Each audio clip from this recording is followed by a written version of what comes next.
I recently went to PolaCon 9, a 3-day instant film and Polaroid conference, holding workshops, collaborative talks, and presentations run by the Instant Film Society in Denton, Texas. There's currently 3 annual conferences, the original location in Denton, and then another 2 locations in San Francisco and New York City. This was our first rodeo. We weren't sure what to expect, weren't sure what to anticipate from the actual conference itself or the participants. And not to bury the lead, but it was great. It was super inspiring. Got to meet a bunch of lovely people in a location that really delighted. I love Polaroid photography and cameras. And I could say that, using the SX70 as a physical object is one of my favorite cameras to shoot with. But I was really going there to meet people. Everything goes back to making connections with people and better understanding what inspires them. My name is Augustine Sanchez. I'm a product designer that uses empathy to understand the world around me.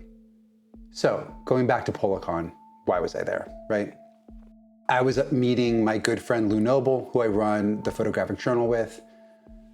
We were meeting up in Dallas, which is about 30 minutes from Denton. He's coming in from LA, I came in from Miami, met in the center, and then we took an Uber up north.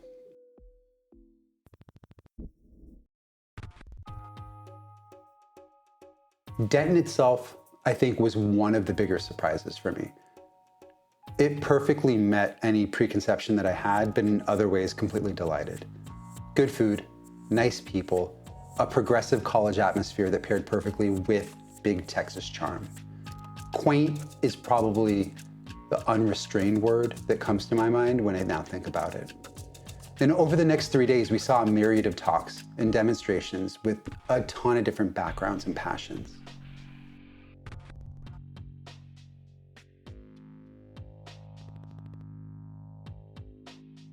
The highlights that kind of stood out to me, there was a talk that Jim Skelton did on what you could do with Polaroid pack film cameras, and seeing his passion and how he was taking older cameras and breathing new life into them by adapting them to different film formats was amazing. There was a Polaroid 101 workshop with Martin Souza that facilitated amazing conversations. Right after that, we went over and talked to his dad, Paul Souza, looking at how artists in the 1980s sort of inspired him and how it affected his photography.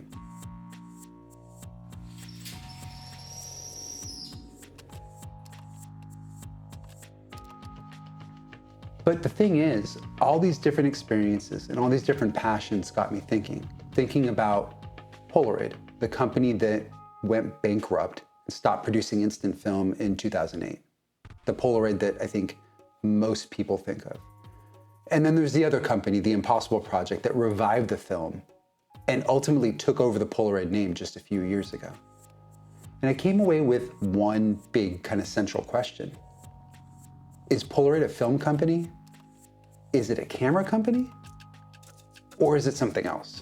Now, as a product designer, I work to help brands better understand their clients, their own business goals, and create solutions that move those two opposing forces closer together. What is Polaroid doing to communicate their value to their user? And how is Polaroid working to engage different segments of their audience? Now, I happen to be at a conference where I could ask people. I could walk around and sort of pose these questions. But they're also a small subset of a very engaged audience. So before we kind of dive into that, I want to talk about how we could look at segmenting Polaroid's audience. And mind you, these are my thoughts. This is not any real research I've done. Polaroid probably has much greater segmentation. But at first blush, I think this is one way that we can kind of wrap our head around who the potential audience is and how Polaroid is looking at them. First, there's the largest group, the casual Polaroid user. They're interested in Polaroid for the novelty of it. They might capture Polaroids for travel, for decorating things around their apartment, or special events like holidays, weddings, the birth of a child. The next group that we can think of is like a hybrid digital analog user. And this includes digital photographers that are looking for something else to kind of round out their tool set with, as well as content creators. So influencers, people posting on social media, people that are generating lots and lots of content and want different ways that they can create that content. They're looking for something that's flexible, but that still gives modern conveniences that they're used to. They're not exactly gonna go in and be using 50-year-old cameras. They want something that they can pick up off the shelf, take a shot, and it's gonna work. They're not looking at the craft, they're not looking at emotion, they're looking for aesthetic, and they're looking for output. And then finally, the large bucket that I can think of off the top of my head is the creative enthusiast. They value creativity, self-expression. They're focused on the craft of analog instant photography, and they see Polaroid as a medium, not just a novelty. And I think that really, when I think of the PolaCon attendees, they're creative enthusiasts, and there's probably a handful of kind of newer converts that might sit in that digital analog user, right? They're more engaged segments of their audience that are represented there. So let's listen to what some people had to say. I mean, it's a combination of many things. For me, I really love using the old technology and seeing how it was revolutionary for its time, how the chemicals develop in front of your eyes, and then the unique look that Polaroid and instant photography in general just kind of brings to a photo. I think with Polaroid especially, it gives an immediate feel of nostalgia, and I just love the way that it looks. And it's kind of a technology that's slowly being lost to time, and that people forget how amazing it was for that to have existed. And I like to show people that who no longer use this type of film and just see how their eyes light up and they get excited for it. So that's why I like to be in Polaroid and instant photography. Yeah, that's it. Yay. Simple. That's an interesting question. I would say it's probably the film, because I like what the film conveys. I like the dreamlike look, the look that's not, digital's too crisp.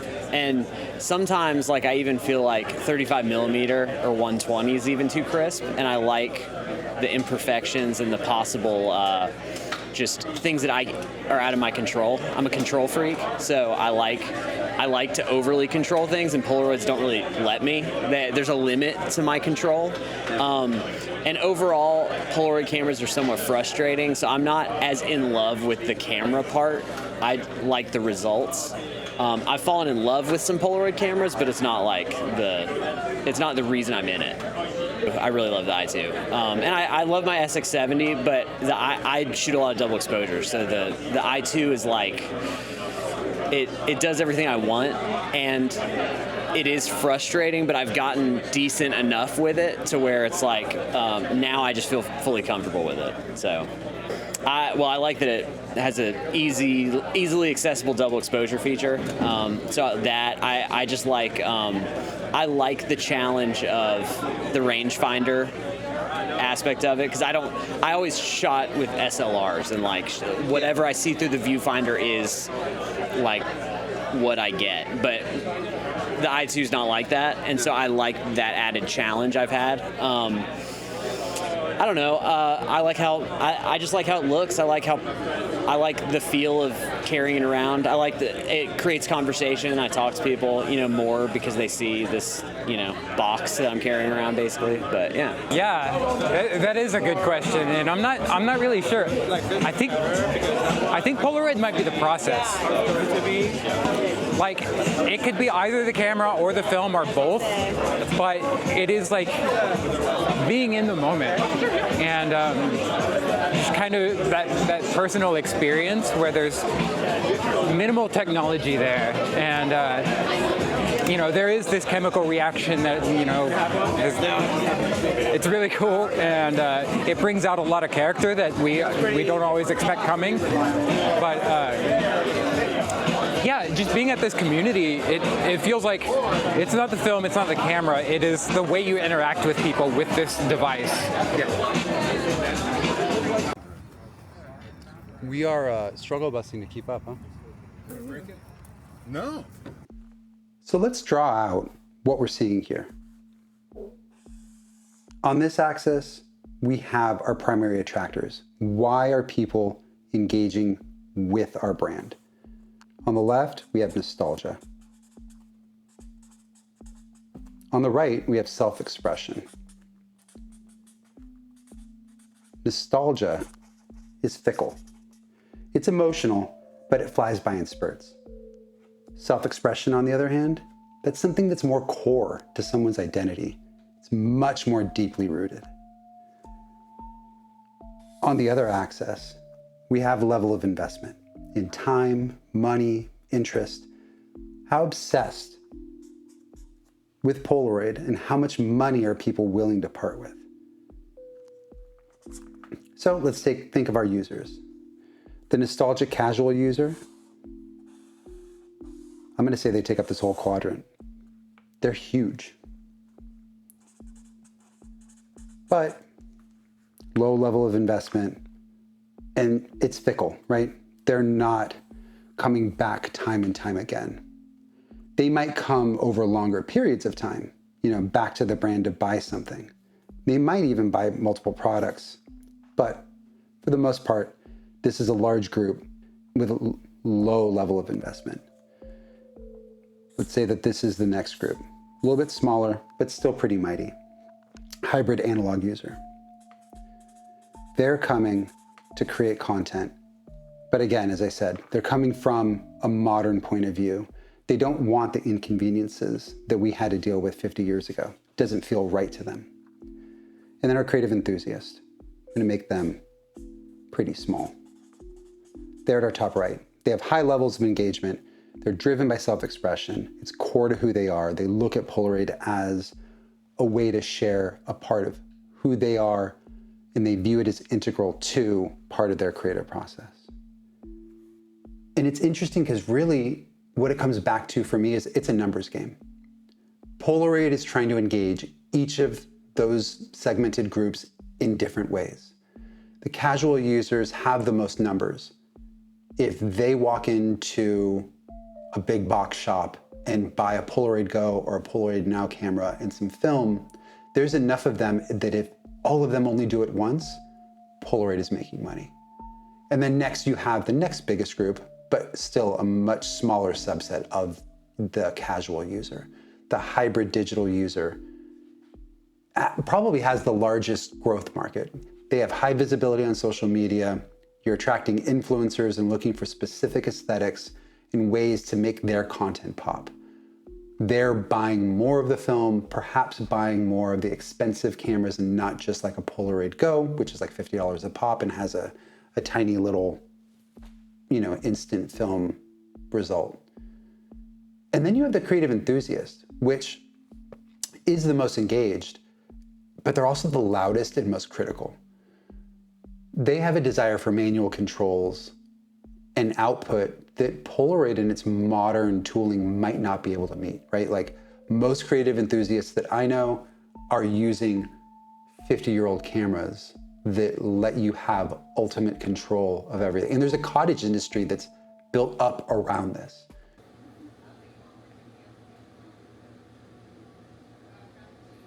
The hard part is focusing on the growth. If I'm Polaroid, I'm focusing on who I can deliver the most value to.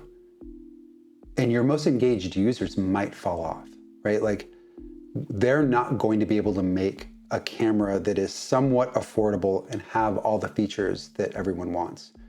The hard part is you start to alienate your most engaged users. The creative professional that is at PolaCon might not be getting exactly what they want from Polaroid as a brand, but everyone else is.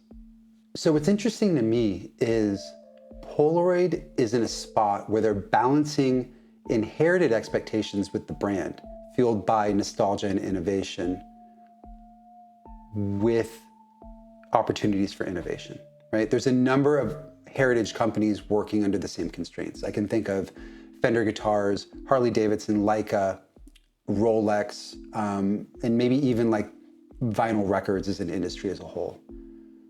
You have a core loyal audience that is willing to put up with those inconveniences in older technology and have expectations around what that product is. But you're also reaching out to new customers who expect modern features. But I'll leave you with some thoughts on the value of Polaroid in the modern market. Polaroid doesn't sell products. They sell an experience. And it's an experience that fosters an emotional connection and inspires possibilities. The experience is almost more important than the technical performance of the camera or of the film. The constraints, the imperfect results, that's what's inherently attractive to their users. If they made a film that was too perfect, it actually would end up taking out some of the soul from their product. We all have mobile phones. They can easily take quote unquote perfect pictures, but that's not the point with a Polaroid. And at the end, instant photography doesn't have the same value as it did in the 1960s or 70s. Back then, Polaroid could offer instant gratification. Today, its value has shifted, offering something tactile, something that drives an emotional connection that a digital photo can't replicate. Polaroid's no longer about speed or precision. It's about crafting something that feels real, something that feels tangible, and is imperfect, just like us.